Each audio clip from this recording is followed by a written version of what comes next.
Jesus and Doubting Thomas. Late morning on the third day after Jesus' death, Mary Magdalene burst into the room where the grieving disciples sat together. "I have seen Jesus," she cried, flushed with excitement, and told them everything that had happened at the tomb. But as much as the disciples wanted to believe her, they couldn't. Meanwhile, two of Jesus' disciples were on their way from Jerusalem to the nearby village of Emmaus. As they walked with heavy hearts, a stranger joined them and began talking. To the disciples' astonishment, the stranger didn't seem to have heard anything of the events everyone was talking about, the death of Jesus and the disappearance of his body. However, he seemed to know the ancient holy writings very well and began explaining them.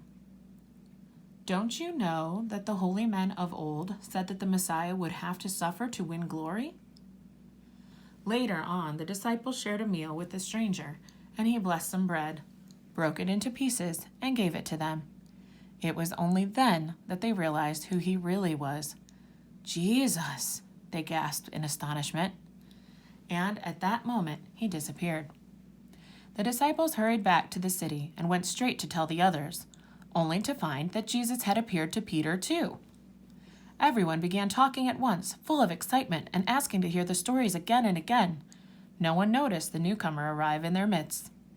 "Peace be with you," said Jesus, as everyone stood back in fear as though he was a ghost.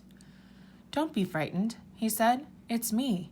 Look, here are the wounds on my hands and feet." But one disciple was missing, Thomas. When his friends told him what had happened, he didn't believe it. 8 days later, everyone was gathered again to talk and pray. Halfway through the meeting, Jesus appeared once more. "See for yourself, Thomas," he said. "Come and touch my wounds. Have faith. It's true." Thomas broke down. "My Lord, it's really you," he sobbed. "Bless you for believing," Jesus said gently. "But even more blessed are those who won't see me and yet will still believe."